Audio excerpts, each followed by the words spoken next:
So ఆరోగ్యం జాగ్రత్తగా కాపాడుకుంటున్నావా? అదేగా ఇప్పుడు అదే పని. ఇప్పుడు అప్పుడు రంగస్థలంలో నీకు అయినటువంటి ఏదైతే కాలు ఇది మాత్రం ఇంకా ఇబ్బంది పెడతానే ఉంటుంది. అంటే కొంచెం అంటే ఆ గుజ్జు పొర చిరిగిపోయింది కదా, చిరిగిపోయి వయసు పెరిగే కొద్దీ ఆ గుజ్జు కరిగిపోయే మోకాళ్ళ నొప్పులు వచ్చేది. అదే కుర్రోళ్ళుగా ఉన్నప్పుడైతే ఏదైనా దెబ్బ తగిలినా కానీ టేర్ అయినా కానీ పడుతుంటుంది. ఇప్పుడు ఏం తిన్నా కానీ ఏం చేసినా కానీ అది ఏమైంది, అది నొప్పులు వచ్చేస్తుంటాయి. అదొకటి. అంటే మామూలుగా నడవటానికి అట్లాగే నీ గుండెకి కూడా ఒక స్టంట్ ఉంది అనుకుంటా. ఏడు నుంచి ఎడతా కుయిటం మొత్తం అన్నీ అయిపోయింది అసలు. అయినా కానీ ఇంత ఉత్సాహంగా చెయ్యాల తప్పదంటే అదే చెబుతారు చూసా అవకాశాలు. అంటే ఒక టైంలో విచిత్రం అనిపించింది, అందరూ తెలిసిందే. ఇబ్బంది అంటే నువ్వు అన్నావే ఇట్లా ఎందుకు ఉండగలుగుతావు ఏంటి ఇది అని అంటే, ఒకప్పుడు అనుకు ఏది ఉంటే అది వేసుకుని తినేసి వెళ్ళిపోయి ఏంది అప్పుడు లేక ఉండేవాక ఇప్పుడు ఉన్నా కూడా అలాగే ఉంటున్నావు. అది కదా నాకేమనిపించట్లే ఇప్పుడు. అయ్యేమన్నా పాపం ప్రొడక్షన్ వాళ్ళు వీళ్ళందరూ కూడా మంచి అన్నీ పంపిస్తారు. అజయ్ ఘోష్ అసిస్టెంట్లు నాయన ఇంత ఇవన్నీ అటు చూడటం. ఇంటికాడి నుంచి అన్నం వండుకొని వెళ్తా నేను, అక్కడ కుక్కర్ పెట్టుకుని కూర ఏదో ఒకటి వండుకుని వెళ్తా. అవునా? ఉప్పు కారం ఇవి లేకుండా కొంచెం అంతంత వండుకొని అక్కడ తినవు. అక్కడ తిన్నాం. పాపం అసిస్టెంట్లు వాళ్ళు వీళ్ళు మేనేజర్ తింటారు. కొంచెం కూర బీరకాయ దొండకాయ ఏదో ఒకటి వండుకొని పొద్దున్న 4 గంటలు వేసి వండుకొని అది తీసుకుని వెళ్తా. నీవంటే నా వంటే నేను స్వయం పాకం అంతే. ఈ జీవితం అంతా అది అయిపోయింది కదట. ఇంక నేను చేస్తా. ఇప్పుడు ఇంకో విషయం అదే పెద్ద గొడవ అదే ఇంటూ ఈమెతో ఏమన్నా చేతి ఎందుకు ఇంత కారణం నీతో మా కూడు కదా నువ్వు ఒంటరికి బతికినాడు వెళ్ళిపోవా నువ్వు అసలు మొన్న కూడా నిన్నే కడుపు మంట వస్తున్నావా నువ్వు చేస్తుంటే అంటేను. ఇప్పుడు ఉప్పు తగ్గించాలంటే ఉప్పు ఉడిదితే కాదు కారం కూడా తగ్గిస్తేనే కానీ ఉండేది. అదే ఉప్పు తీసేస్తే ఉన్న కారం మంట ఇచ్చి దాంతోపాటు కారం కూడా తగ్గించాల. తగ్గిస్తే కొంచెం ఇదిగా ఉంటుంది. నువ్వు కారాన్ని నుంచి ఉప్పు తీసేస్తే అది మంట ఏముంటది. ఉప్పు తీయమన్నా ఉప్పే తీసానంటే సరే ఇబ్బంది పెట్టడం ఎందుకు లేని నా కూర నేను వండుకోవటం జీవితం అలవాటు అయిపోయింది అబ్బాయి. అంటే అంతే చెబుతారు స్వయం వండుకునే వాళ్ళకి ఇంట్లో వండేవాళ్ళు. సో అదే అంతే నీ లైఫ్ స్టైల్ అనేది అదే అంతే పర్మనెంట్ లైఫ్ స్టైల్ లాగా. నాకు ఉన్నా లేకపోయినా బొంగు పోసడు ఏం లేదు అసలు. ఇదొకటి ఉండి ఏంది సినిమాలు ఉన్నా లేకపోయినా కానీ ఎట్లా తిరగటం ఏదైనా బతకాలి. కాబట్టి ఇప్పుడు ఆడికి కూడా రెండో వాడికి కూడా ఏదైనా పెళ్లి చేసేసామనుకో ఆడి బతుకువాడు బతుకుతాడు ఈమె బతుకుంది. సరే ఇప్పుడన్నా వేషం మార్చాయని చెప్పి అంటారా వాళ్ళుగా అసలు వదిలేశారు వాళ్ళు కూడా వదిలేశారు ఈయన ఇంతేలే అని. వాళ్ళకి తెలియదు ఇప్పుడు నాకేం అసలు అనిపించట్లా. ఇప్పుడు అంటే ఎందుకు ఇవన్నీ కూడా ఇక ఏదన్నా ఇక ఉన్న కొద్ది జీవితం అన్నా ఎవరికైనా ఉపయోగపడితే బాగుండు, సమాజానికి దేనికన్నా ఉపయోగపడితే బాగుండు అని ఆలోచిస్తున్నా తప్పితే అదే ఏదైనా కార్యక్రమం జరిగినా అది సామాజిక ప్రయోజనం ఉన్నదైనా వెంటనే వెళ్ళిపోతా ఉంటావు. అవును ఇప్పటికీ అట్లా ఊళ్ళు ఉంటావు. అంటే అట్లాంటివి కూడా నువ్వు కూడా ఏదో స్వయంగా చేస్తున్నావు. కొన్నిటిగా నువ్వు ఆర్థికంగా కూడా హెల్ప్ చేస్తున్నావు. ఏం చెబుతాం అనుకున్నంతలో ఏదో ఒకటి చేయాలి కాబట్టి తింటాం అంతే. సో ఫస్ట్ టైం మొత్తానికి పవన్ కళ్యాణ్ తోటి తర్వాత మహేష్ బాబు తోటి ఇట్లా చేస్తున్నావు ఇప్పుడు. సో ఏంటి ఇప్పుడు వేటపాలెం అంటే మర్చిపోయి చదవడం అసలు నీకు మంచి దోస్తు అసలు బాబోయ్. నన్నైతే నాకు మంచి దోస్తు నా మీద పోట్లాడి అసలు మామూలుగా అసలు గోపీచంద్ అనలేని వీరసింహారెడ్డి ఒంగోలియన్ అని అదే క్రాక్ లో పెట్టుకోలేకపోయినా బాధపడి పాపం మొన్నే మళ్ళీ వెళ్ళి ఆఫీస్కి నెక్స్ట్ సినిమా మళ్ళీ రవితేజతో. ఓకే మన ఏరియాలోనే అంటారు షూటింగ్ కూడా. అవునా? ఇది చదువుతూనే మెయిన్ క్యారెక్టర్ ఒకటి అన్నాడు. అదేదో పీరియడ్ ఫిలిం అనుకుంటా కదా. మెయిన్ క్యారెక్టర్ అన్నాడు. ఓకే అదొకటి. గోపీచంద్ వదలడం వదలడం మంచోడు అబ్బాయి. సో ఇలాంటి అంటే మన యొక్క ఏదంటాము రిలేషన్షిప్సే అంతే అంతే వాళ్ళతో మనం ఏర్పరచుకున్నట్టు బంధాలే కదా ఇవన్నీ అంతే కూడా. అంతే కాకపోతే సినిమా అనేది ఒక మాయా ప్రపంచం అంటారు కదా, ఆ బంధాలు ఎంతకాలం ఉంటాయి అనేదే. అయితే నిజమే అవి నీకేంది నాకేంది అన్నట్టు ఉంటుంది తప్పితే కానీ కొంతమంది ఉంటారండి కొంతమంది ఉంటారు వాళ్ళు మర్చిపోలేరు. రఘు కొంచెం కనపడితే అబ్బో ఎందుకులే నేను ఇప్పుడు కనపడ్డాడు నీ పక్కన ఉన్నాడు అనుకో నా జీవితాన్ని నాశనం చేసినాడు అని అంట. ఏరా బాగానే ఉండవు కదరా అని అంటుంటాడు.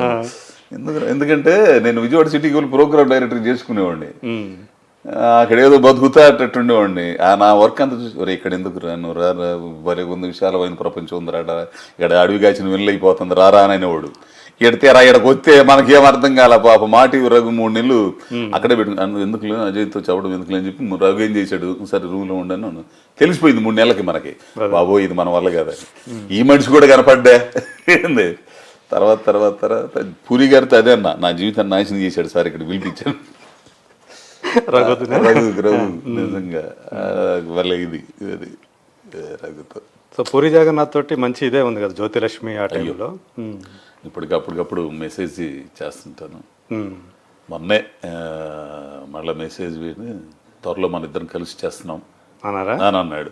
అంతకంటే ఇంకే కావాలండి అంటే ఇప్పుడు ప్రజెంట్ సినిమాలో ఉందా ఏమో తెలియదు మనకి ఇంకా చేద్దాం అని అన్నాడు. సరేనండి డబుల్ స్మార్ట్ సంగతి అయితే తెలియదు ఇంకా. సో లైగర్లో రాలేదు ఛాన్స్ రాలే. సో ఇప్పుడు ఇంకా చెయ్యాలనుకుంటున్న వాళ్ళు డైరెక్టర్స్ కానీ లేకపోతే యాక్టర్స్ కానీ ఉండారు అట్లా నీకు వీళ్ళతో చెయ్యాలి వీళ్ళతో కొరటాల గారితో చేయాలండి మిస్ అయిపోయాను. కొరటాల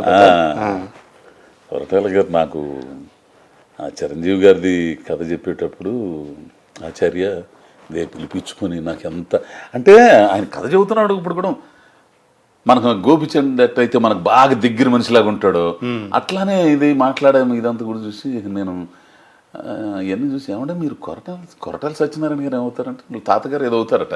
అవునా ఓకే. ఆ భావజాలం ఉంది ఆయనకి. ఆ భావజాలంతో మంచి మంచి కథలు అప్పుడు చేయాల్సింది. అప్పుడు కొంచెం ఆరోగ్యం ఇబ్బంది అయింది. తర్వాత ఇప్పుడు ఎన్టీఆర్ దాంట్లో ఉంటుంది అనుకున్నాను మరి ఎందుకనో మరి చూద్దాం. దేవరాన్ని చేస్తున్నాడు కదా ఇప్పుడు. అదే ఇంకేమన్నా ఉండే అంబిషన్స్ ఉండయా నీకేమన్నా? ఏమున్నాయి ఇక వస్తే చేస్తా వెళ్ళటమే. మంచి మంచి క్యారెక్టర్ అంటే ఒక మంచి కొత్తగా ఉండేటట్టుగా ఏదైనా చేయాలని అంతే. నీలో ఒక మంచి కథ కూడా ఉండాలి. రుద్రమాంబపురం అనే సినిమా మాకు మన ఏరియా చేసింది. మన ఏరియా మత్స్యకారుల మీద నీకు తెలుసు చాలా కథలు ఉంటాయి అక్కడ. అవును నిమ్మన సముద్రం పక్క తిరుగుతూ ఉంటావు కాబట్టి వాళ్ళల్లో కలిసిపోయి ఆ కథ రాసి ఉంటావు. సో ఇంకో కథ నిమ్మన జాతులకు సంబంధించి కథలు అయితే నాకు బాగా ఇంట్రెస్ట్ అవి ఉన్నాయి కొన్ని. త్వరలో ఇంకోటి మన యానాదులకు సంబంధించి ఒక కథ రాసేసావా? స్క్రిప్ట్ జరుగుతుంది. ఓకే. అంటే వాళ్ళ జీవితం అంటే వాళ్ళు ఎంత కళల విషయంలో కానీ వాళ్ళు మనకు అందరు కనపడుతుంటారు. మన డ్యాన్స్లు అసలు అట్లా చూస్తే ఇట్లా పట్టేస్తారు వాళ్ళది. వాళ్ళది సపరేట్ జీవితం. అవును ఊరు పెరిగే ఎక్కువగా ఉంటుంది. అట్లా కళ అనేది ఒక కళ రూపం ఏదైనా సరే అక్కడి నుంచే వస్తుంది. పని చేసుకునే వాళ్ళ దగ్గర నుంచి శ్రమలోంచి పుట్టుకొస్తుంది. దాన్ని వాళ్ళే బతికిస్తారు. దాన్ని కొందరు ఏంటంటే దాన్ని కమర్షియల్ చేసుకుని డబ్బులు సంపాదించుకుంటారు. ఆ నేపథ్యంలో కొంచెం అక్కడ ఉండే ఒక అమ్మాయి దాని కథ అనమాట. ఒక అమ్మాయి ఈశ్వరి అని చెప్పేసి అమ్మాయి కథ ఒకటి. అవునా? నిజ జీవితానికి ఓకే. నిజ జీవితంలో ఒక ప్రాచీన కళారూపాలు ఆటల నేపథ్యంలో అంటే ఇన్స్పైరింగ్ లాగా ఉంటుంది. అది. ఓకే. అది ఒకటి జరుగుతుంది. అది కథ చేసేస్తే మనోడు కృష్ణని రెక్కి కృష్ణ. ఓ అవునా? ఓకే. రెక్కి కృష్ణతో మాట్లాడితే తను చేస్తాడేమో డైరెక్షన్ చూస్తున్నాను. ఈ వెబ్ సిరీస్ కూడా వస్తున్నాయి ఏమన్నా ఆఫర్? ఇప్పుడే యశ్రాజ్ బాంబే. అబ్బో దాని తర్వాత పుష్ప తర్వాత చాలా వచ్చినాయి అండి. యశ్ చోప్రా వాళ్ళది. అది యశ్రాజ్ ఫిలిమ్స్ అంటే అదే ఆది ప్రజెంట్ ఆదిత్య చోప్రా నడుపుతున్నాడు.